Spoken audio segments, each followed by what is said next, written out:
like to open this meeting for February 8th, Pittsburgh City Commission, and I'd like to ask everyone to please join me in the flag salute. I pledge allegiance to the flag of the United States of America and to the republic for which it stands, one nation, under God, indivisible, with liberty and justice for all. All right, I'd like to, Pete Mayo, I'd like to invite you to say the prayer. Thank you. Well, thanks for inviting me to do that, and let us pray. Blessed are you, Lord our God. We give you thanks for the gift of the work that we do with each other for our community, and we ask your blessing upon it. We invoke your own spirit to be with us here, a spirit of cooperation, a spirit of care for one another. And we ask all of this in the name of Christ. Amen. Amen. Thank you, Pete. Appreciate it. All right, moving on to the consent agenda. Are there any items? Oh, excuse me. Yes, public input. If you have anything to say, please step up to the podium, state your name, your address, and 5 minutes. Is there anyone for public input? All right. Is this the appropriate spot? Yes, sir. All right, I apologize for my ignorance on this. My name's Adam Gargaletti, representing John's Sports Center, Pittsburgh, Kansas. We're at 1806 North Broadway Street. We've been there since 1976 in that building, that establishment. Business since 1955. Guess I'm coming for help and to ask what to do. I have definitely storm water issues coming in the building. Have for quite a while. I grew up around it, so I don't know any different. I'm used to having shop vacs and fans on all the time. Out of room, to say the least. Need to expand. I really don't want to leave 18th and Broadway. That's our home base. Would like to expand somewhere right there in that region, whether it's to the east or to the south, for some property that's been vacant for a while. But before I invest in HVACs and flooring and new point of sale and everything that goes along with it at that location, I'd like to try to address what's been a problem for a long time. So I guess that's what I'm looking for more than anything, to see what I could do or would be available to us as far as our location to work with the city. And the city's always been good to us as far as to shop with us, keep it local, and help us expand there at our current location. But the water, I don't have the answer for, and I don't know if anybody does necessarily right there, but the way that I'd like to expand the building, I think it would open up some issues. There'd be enough earth open that maybe we could detour it or funnel it to where it didn't affect, at least come inside the store every day, put it that way. So I'm not sure exactly how else I'm supposed to do this, except for last Saturday when I was cleaning up water for probably the 1,000th time. I thought I'm probably about to just say something and see if we could get some help. What actually happens? So on the east side of the building, the alley's actually about 3 feet above the building itself, which the building was built in like 1951, 1952 is my best guess. So we've coated it and done everything possible to keep preventative entrance, but because of where the storm shelter water is right now in place in our parking lot and directly in the alley, that's where everything has to come for 3 blocks. So it's coming to the back of our building, and if it's a rainy day or a really snowy day and everything's melting off, we're kind of the center point for it. There's not really a detour around it to make it to Broadway through our building. And unfortunately, some of that clay pipe even runs under the building. So have you reached out to the city at all, or is this your first interaction with us? We've made attempts to have conversation. Okay, so I'm sure we'll be in touch. So is this a meeting that maybe we could set up with you and Matt and maybe Jacob to get together? Jacob, Stormwater? we've met with Adam. I met with Adam last May. It's a continuing problem. It's Okay. got a big price tag and starts with a big engineering price tag. So we kind of haven't really got off of that center, but we know he's got a problem, and he knows we know he has a problem. We just haven't figured out a solution. And We won't give up on him, but I don't have an answer here tonight, and I appreciate you coming in last year and talking about it, and if we need to get together again, it sounds like we do, because it sounds like nothing's changed, obviously. No, it's gotten worse. My biggest deal is just we have to do something, and I don't want to go anywhere else. I don't want to move somewhere else. But I'm out of room, and I could hire a double people. We're luckily that busy, which is good. I don't foresee the outdoor sports going away. I'd love to have Mike's used car lot. I'd love to have, that'd be great parking and expand our building to the south. But it's just kind of all in the eye of the beholder. Like I say, I hate to go and invest just in like HVACs. We need about 25,000 in HVAC systems put in, but makes me sick to think about sinking money into that same building if it still has the same issues. I understand. Well, thank you for stepping forward and telling us. Yeah. We appreciate it. Hopefully Thank you you for the can get time. with them and it's a starting point here. Very good. Appreciate it. Thank you. Thank you, Thanks, Adam. Adam. Is there anyone else that'd like to speak at public input? All right, seeing none, we're closing public input. Are there any items to be removed from the consent agenda? There's only one that I would like to, item K, and I'll read the consent agenda. Item A is approval of the January 25th, 2022 City Commission meeting minutes. Item B, approval of staff recommendation to appoint Matha Kasawara to fill an unexpired term as a member of the Active Transportation Advisory Board, effective immediately and concluding on December 31st, 2022. Item C, approval of the recommendation of the Economic Development Advisory Committee to grant a 2022 tax abatement renewal to Millers Incorporated, docket 2013-5552-EDX. Item D, approval of the recommendation of the Economic Development Advisory Committee to grant a 2022 tax abatement renewal to Pinamonte Physical Therapy, docket 2015-1858 IRBX. Item E, approval of the recommendation of the Economic Development Advisory Committee to grant a 2022 tax abatement renewal to Millers Incorporated, docket 2016-2286 EDX. Item F, approval of the recommendation of the Economic Development Advisory Committee to grant a 2022 tax abatement renewal to Millers Incorporated, docket 2017-833 EDX.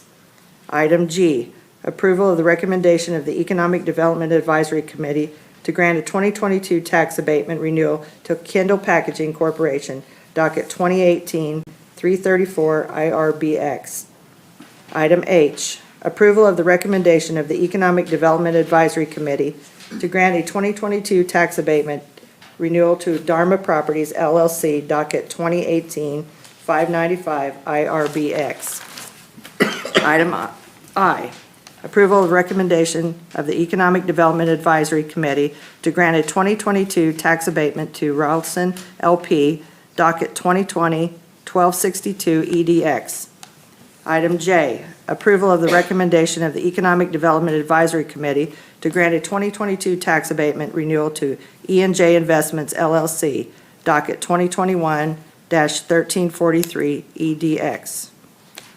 Roll call vote? Move to approve. Oh, excuse me. Yes. Moved by Don, seconded I'll second it. By Chuck. And this is for items A through J. A through J.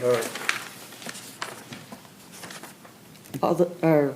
Okay, moved and seconded. All those in, or roll call vote? Brooks. Yes. Height. Stu? Yes. McNeil. Yes. Yes. Munsell. Yes. Sigley. Yes.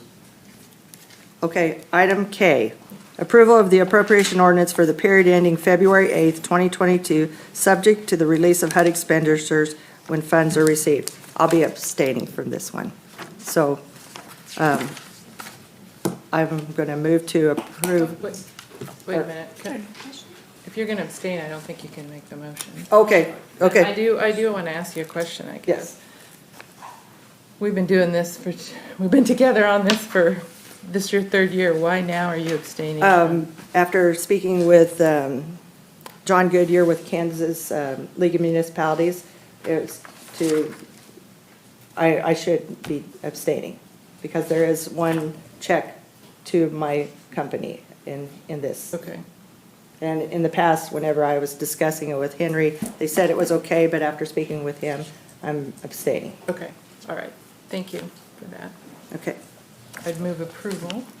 Moved by Dawn, Second. seconded by Ron. Does it have to be a roll call?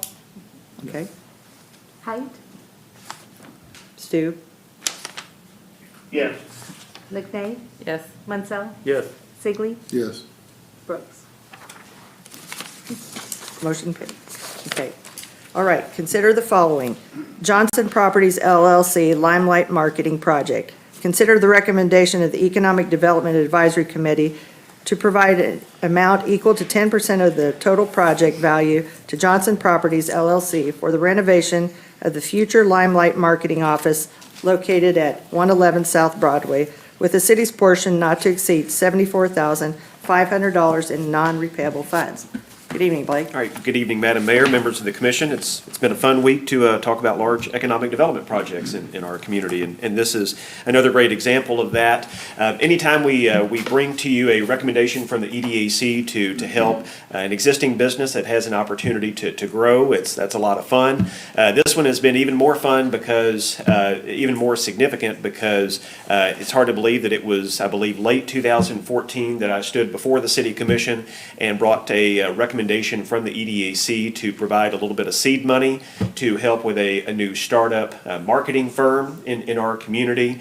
And you're going to hear tonight what kind of dividends that investment has paid off for the city and where that is going into the future. So I want to ask the founder of Limelight Marketing, Brandy Johnson, to come up and tell you a little bit about their growth plans, and then I'll come back and talk about a new recommendation from the EDAC. So turn it over to Brandy, and you can just hit the Perfect. right arrow key. All right, thank you, Blake.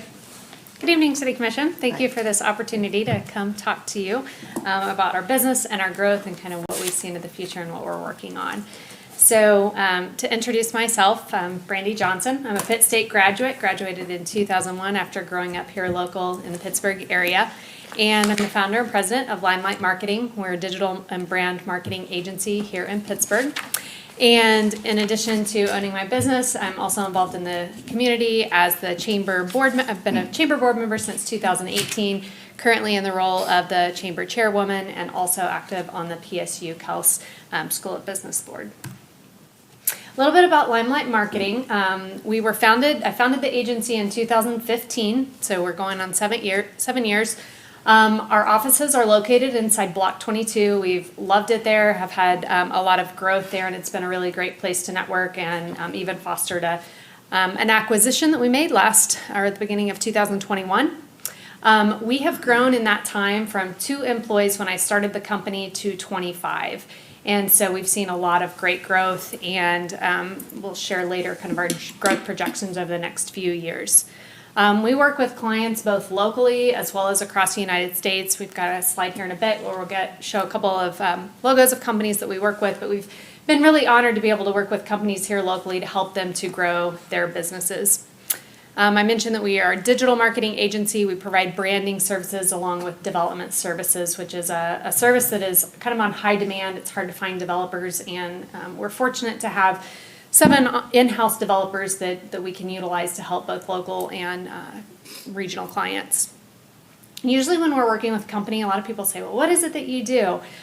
We offer professional marketing services. We typically work with companies in one of 2 fashions, where either they're full outsourced marketing team, they may not have a marketing team, and they need a team who can not only recommend what strategies and what channels they should be marketing in to reach their business goals, or sometimes we bolt on as an extension of an existing marketing team and help with some of the peaks or specific projects or some of the channels that they may need some extra help with. So I mentioned we have the opportunity to work with local clients. This isn't a full list, but this shows some of the companies that we've had the opportunity to work with over our years here, and really love these local engagements and the opportunity to help these businesses grow.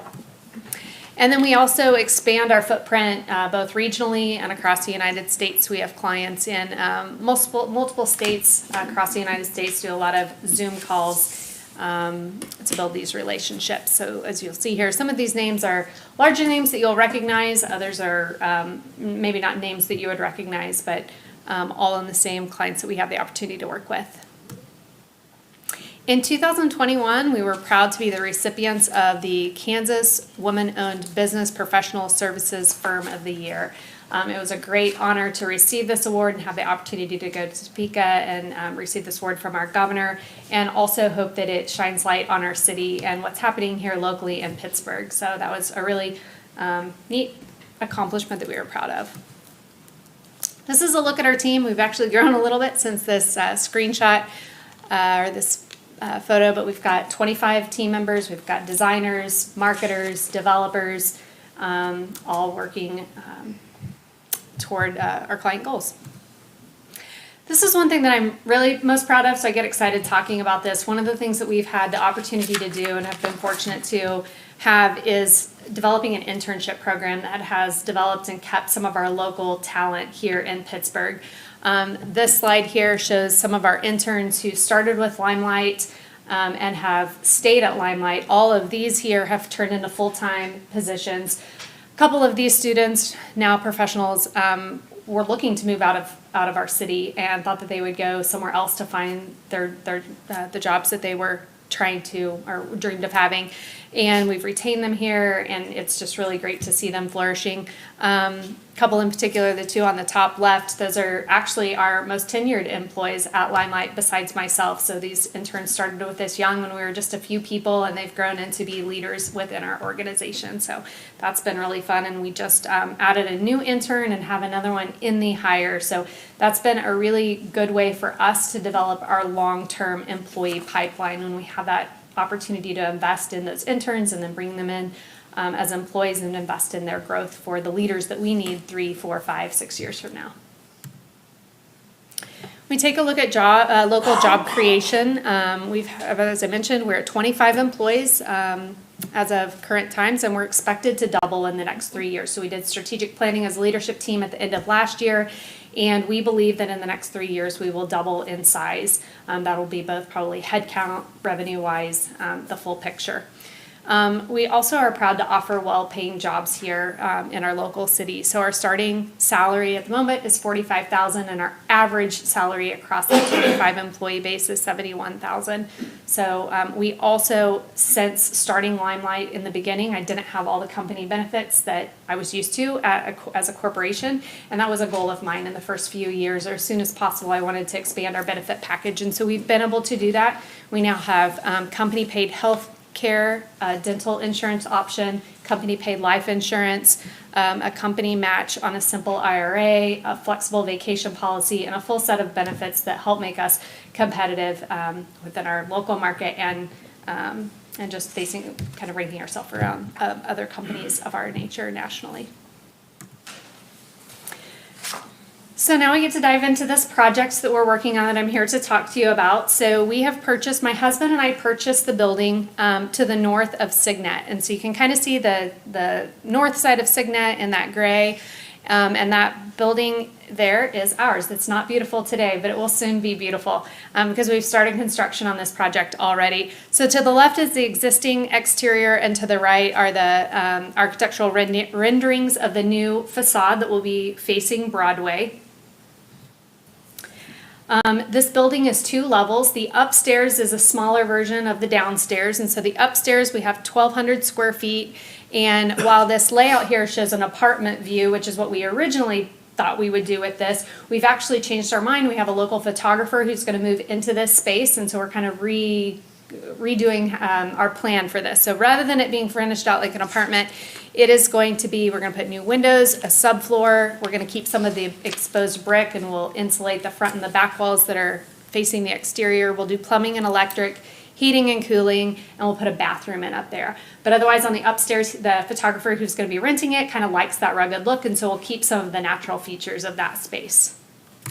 And then in the main level on the first floor, this is where Limelight offices will be. And so we have 3,750 square feet.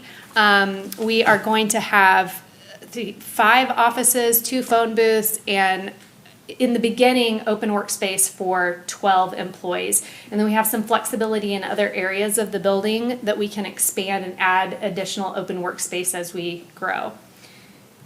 So these are just some renderings that the architect provided where you can kind of get a glimpse of what the space will look like. This is walking in off Broadway. This is an area that we call the flex area that will have some seating for the group. It'll be a space where if we have all of our team together, a space big enough to accommodate like a large team meeting. This could also be the space that we eventually convert over into additional open office space for employees as we grow.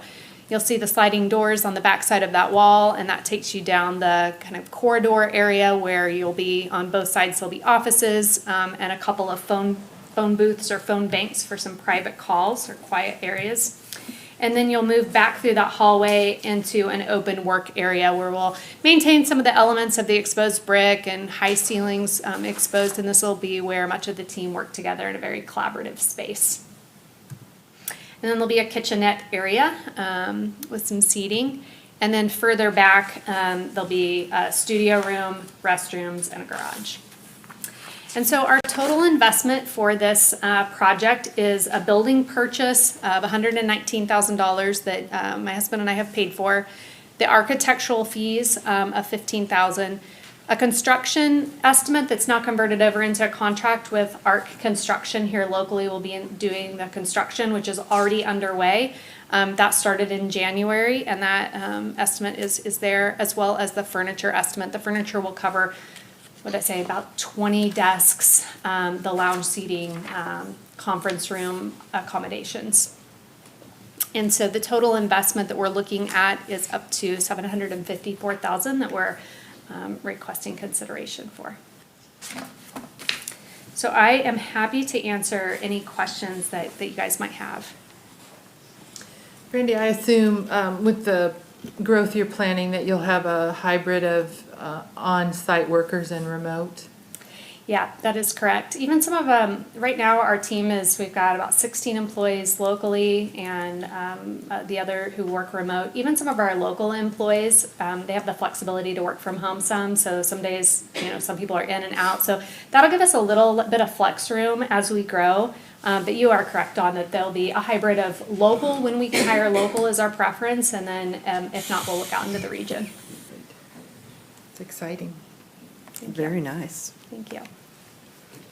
All right, thank you, guys. Thank you, Brandy. Well, Madam Mayor, you can see just how proud we are of the growth of Limelight. We're proud to have Limelight in our community because I think it's a great example to local students that you can start and grow any kind of business in our community. I know Brandy probably heard at the very beginning that Pittsburgh was too small to support a marketing agency.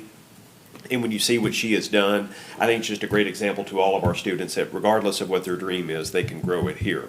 So specifically with this project, it really hit on three different metrics that the EDAC considers.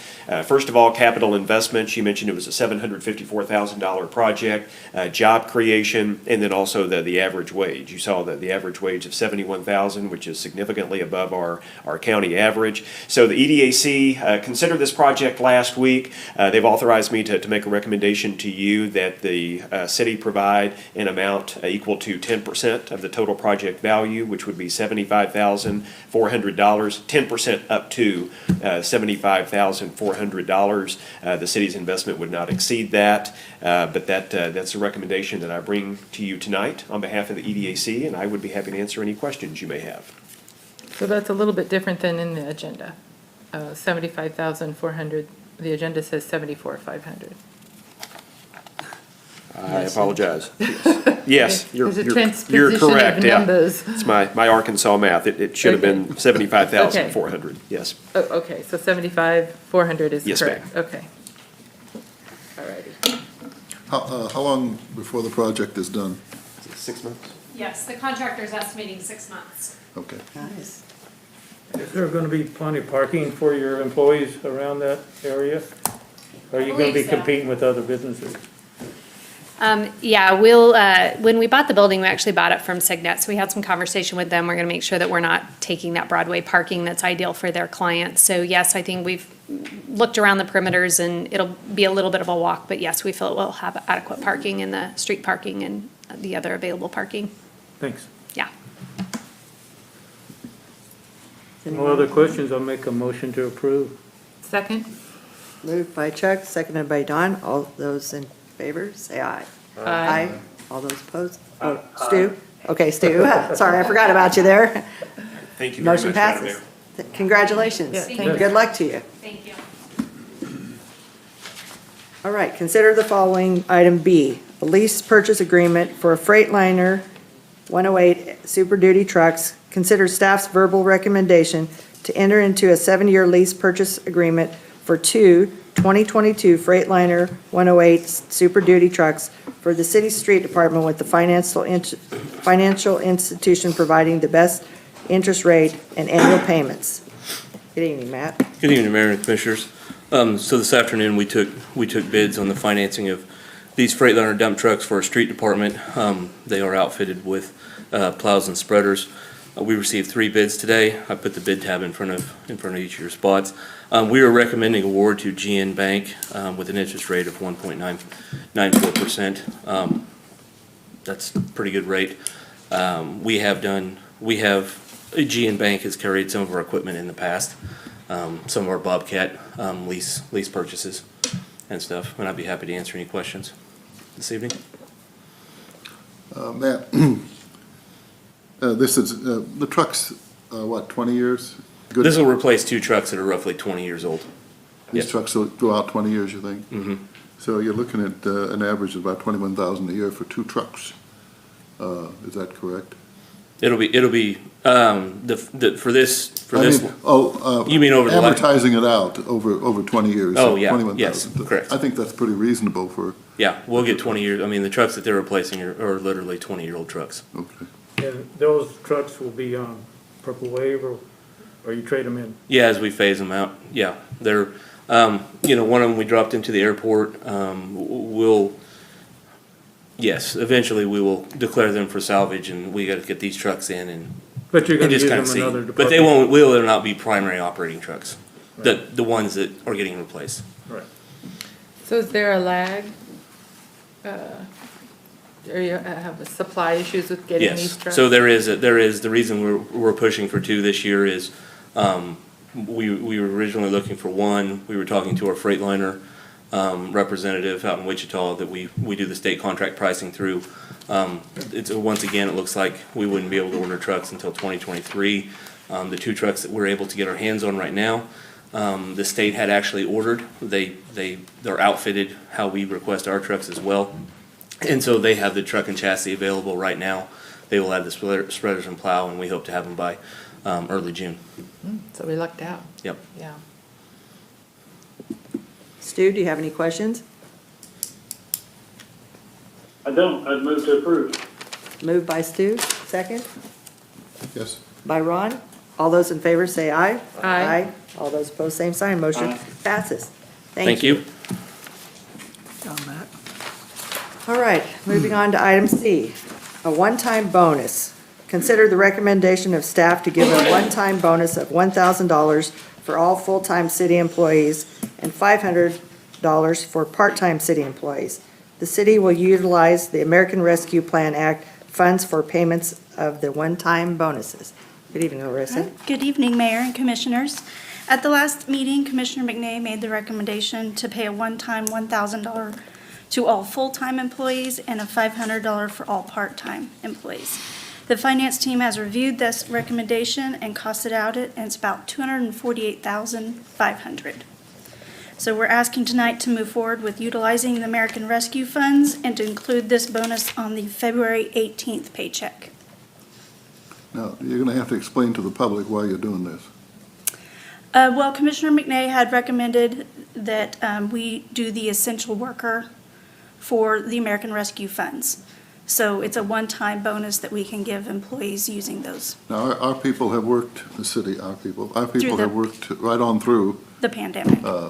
through this pandemic, providing everything that was necessary for the city. Correct, Okay. Yes. And that's one of the good reasons to do that. yes. Say one more time, you're going to put it with the what?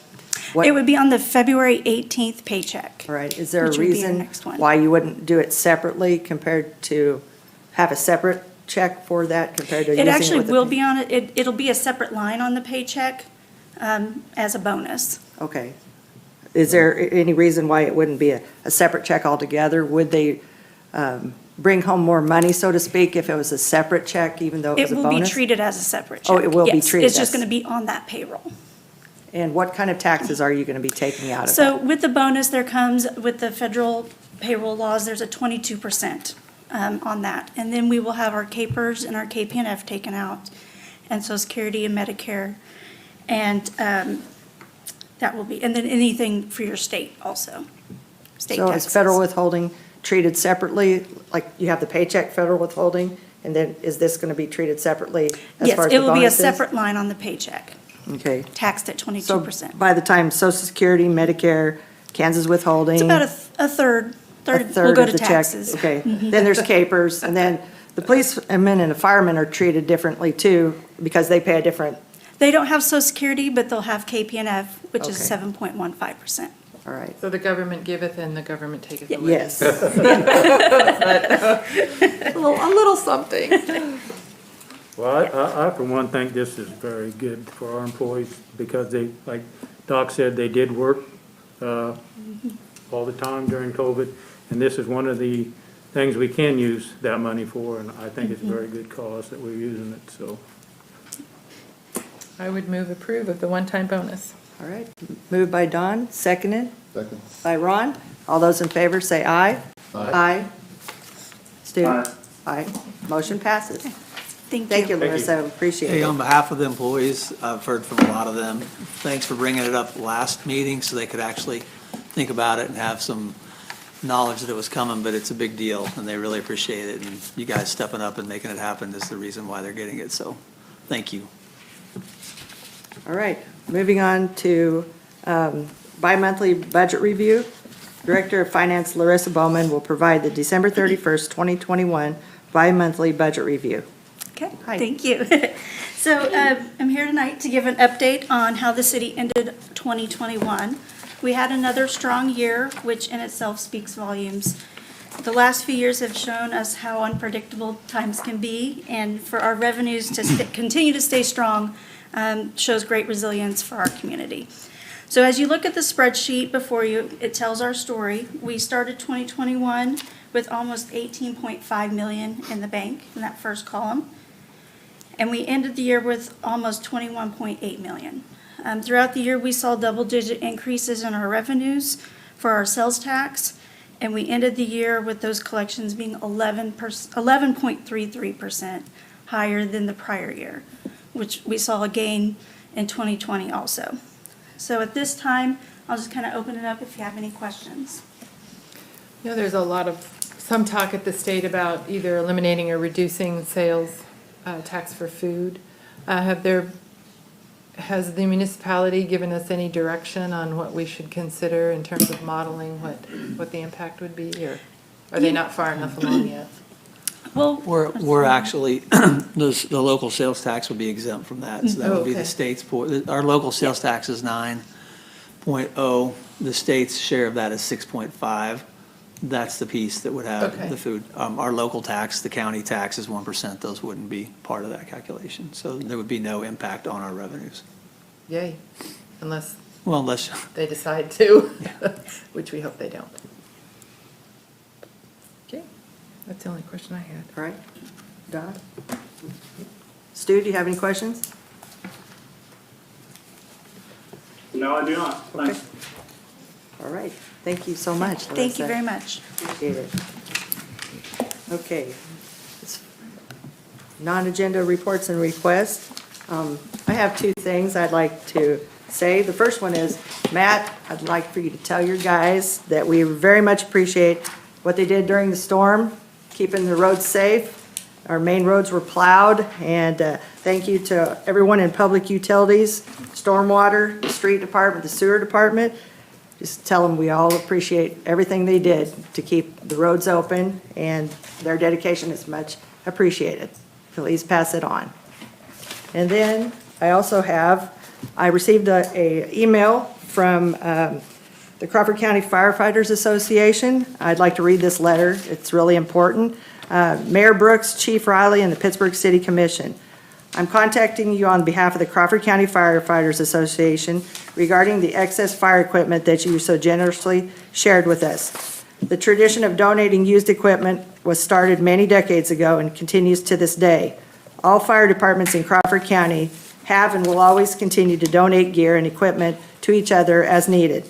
Some of you may be wondering what the Firefighters Association is. It's an organization that was started many decades ago and is comprised of firefighters from all departments in Crawford County. We meet quarterly to cross-train and build a brotherhood with our neighboring departments, which improves our ability to aid each other when called upon. I'm pleased to announce that the following departments received the gear that you shared.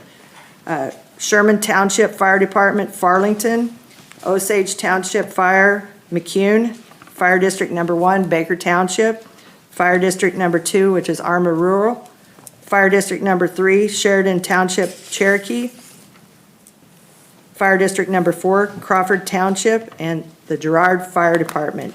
And it was signed sincerely, Chief Rodney Pulliam, President of the Crawford County Firefighters Association. And we're very much indeed grateful for that we're able to do this. So is there any other non-agenda reports and requests? Darren? No, just wanted to reiterate, we have a lot of turnover at the city with vacancies. It's easy to get jobs. Matt's crew, specifically the street folks and the work they did, don't have a lot of experience, and so we were challenged with a pretty good snowfall. And I want to, reiterate what you said, that it was just well Do we still have a lot done. of vacancies in the city itself? Well, I mean, every organization, I haven't met anybody, private or public, aren't down. But the fact that we continue to get good people, and the people that we have share their knowledge, and that we can get out there and move that much snow in a couple of days, when Mother Nature usually comes in right afterwards and hits us with some sun, and we had a couple of days there we weren't getting any help. Luckily, there weren't a lot of people out on the roads, which also helped, because I saw a lot of people getting pushed out that first morning. But it's nice to know that they've stepped up, and it's, hopefully we didn't do too much damage to the streets as we were picking up the snow. But it was good, and thanks for mentioning it, Mayor. It's a big deal. Those guys, they need to be Very much acknowledged for their efforts. We don't have anything else. Community Health has gotten a large supply of N95 masks from the federal government. I brought some in the back. If you feel free to take some with you. If you have any organizations or businesses that need some, please give us a call. I have a question for Adam, since you're still here, Gargolay. Is other homes or businesses in that area affected by this stormwater, whatever it might be? Are you the only business that? When Mike's used car lot was open, he had issues with it in his parking lot, and in his, beside his building also. The homes to the east all have that issue, but a couple of them are beyond the point. They need torn down a long time ago, and a couple of them they try to maintain, so they did their best with it. No, Parrot Head directly to the north doesn't have the issue that we have. But there's also not drains up against this building that collect the stormwater either. So you've talked to Darren and Matt about this? We've spoke about it, yes. So, yeah, it's just it's an expensive. I don't know what the long-term goal is on on correcting that problem, but is there something that is on the? It's just an extremely expensive issue. We've talked about it at length, and it's, if there was an easy solution, we'd have fixed it already. It's just a matter of where the building is, how it was put together, the age of it, and all the growth around it. It's just a very expensive engineering beginning, and after that, it's only going to get more expensive. It doesn't mean it couldn't be done. It just means we haven't found perhaps the right. Last May, we were talking about, like Adam said, relocating. That just gives you some idea of how significant of an issue this is. And obviously, Matt was very compelling argument or story about, hey, I grew up here, I don't want to leave this spot. Doesn't make it any easier to solve the problem that's happening, which is when it rains, we all know what Pittsburgh's like, and there's just a ton of water, and that system over there right now, the way it's configured, can't handle it. Is there any way to mitigate the amount of water with what we have now, like building any type of drain, non-expensive drain systems or anything like that? No. Pushing water is not a one-off business. It needs to be engineered. There needs to be a long-term solution. It needs to be significantly studied, and it's not going to be cheap. But that's a great question, because, yeah, if we could put up a curb or a buffer or push it here or there, we would, but it's in the middle of town, where there's no pasture to send it to and make it county runoff. Not that that's, if the county's listening, that's not our goal in everything we do. But sometimes that makes things a little easier. But I will meet with Matt, Adam this week, follow up where we were last May, and we'll do what we can. And it's tough. It's tough. I wish I had a better answer for you. Yeah, if we could relocate, and like I said, I'm not asking for anything for free. I understand it's gonna cost money. I can't go dig up a parking lot and relocate the city's drains, but I can see where they could be relocated for sure. And definitely if I was to buy a Mike Shoes car lot, and apparently there's tanks falling through the ground there that apparently need dug up. The ground's gonna be open anyways, let's put a tank there in the ground. You know, so there's a lot of options that we could do. Nothing's gonna be cheap, but Yeah. Anything can be fixed. So you're talking about some Finding kind of a money. retaining tank yeah. to catch a lot of that? Yeah. Definitely minimum needed tank. That's kind of like up there by AutoZone and the donut shop. Isn't there some kind of a tank there that catches some of that water? Dairy Queen, I think, had to do similar.